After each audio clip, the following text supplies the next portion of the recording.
Jusqu'à 9h, Good Morning Business. 7h46 sur BFM Business et RMC Découverte. On va décrypter ensemble les chiffres de la croissance en France et les chiffres de l'inflation. Julien Pouget est avec nous. Bonjour, chef du département de la conjoncture à l'INSEE. Quand on regarde les publications d'hier, on a l'impression que la France sauve les meubles, mais que toute l'incertitude reste à venir et qu'on est incapable de voir ce qui nous attend. Oui, nous avons publié notre point de conjoncture de rentrée, avec des éléments sur le troisième trimestre qui suggèrent une croissance légèrement positive, mais beaucoup d'incertitudes pour la fin de l'année.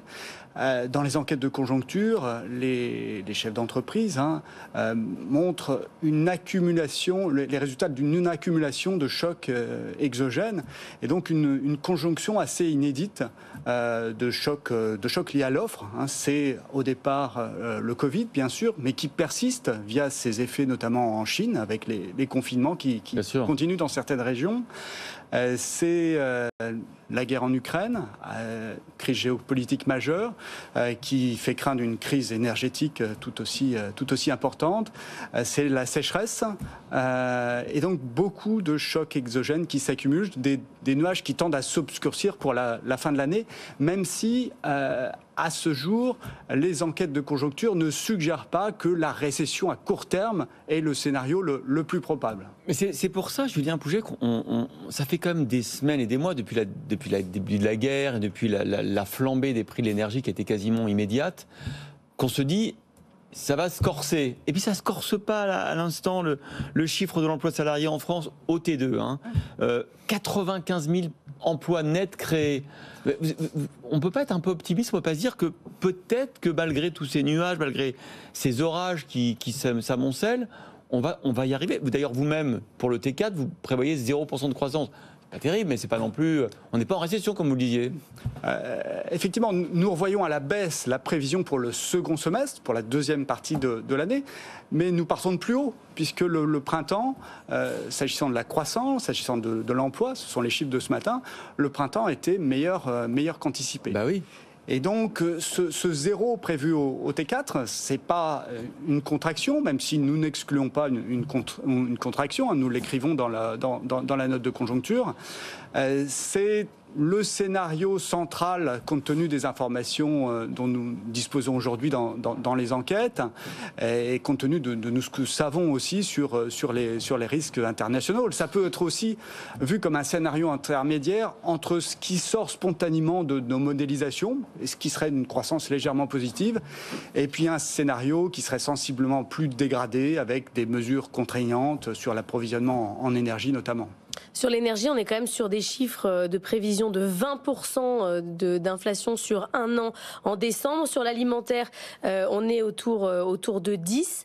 On est sur un pic, sur un plateau. Est-ce que ça sert à quelque chose de chercher le mot qu'il faut, ou finalement on n'en sait rien? Vous dites j'arrive pas à faire des prévisions de plus de 3 mois, donc...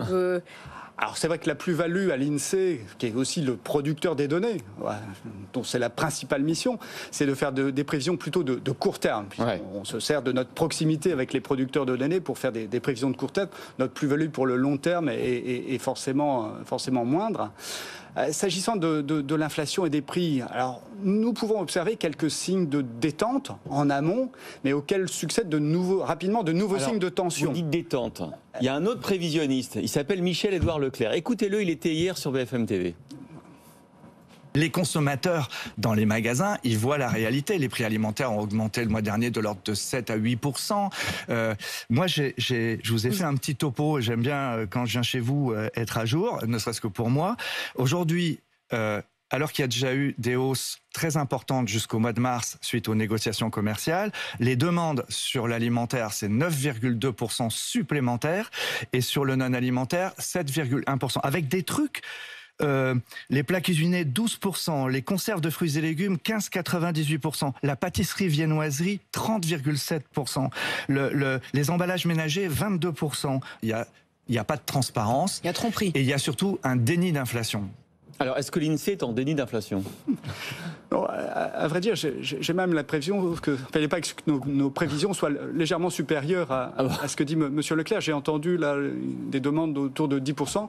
De fait, s'agissant de l'alimentation, notre prévision pour la fin de l'année est de 12% sur un an, sur l'ensemble des produits alimentaires, ce qui est conséquent, au point d'ailleurs que la composition de l'inflation changerait dans notre scénario. C'est-à-dire que jusqu'ici, l'énergie était la première contribution à l'inflation d'ensemble, et en fin d'année, nous prévoyons que ça serait l'alimentation qui prendrait le dessus. Eh bien, écoutez, Après, nous observons en amont quelques signes de détente. Il y a des cours mondiaux qui se détendent, les cours des céréales notamment, les cours du pétrole, alors sur fond de crainte de récession. Mais c'est vrai que leur succèdent des nouveaux signes de tension sur l'énergie, sur le gaz et l'électricité dont tout le monde parle en ce moment. Écoutez, merci beaucoup, Julien Pouget, chef du département de la conjoncture à l'INSEE, d'avoir été l'invité de Good Morning Business.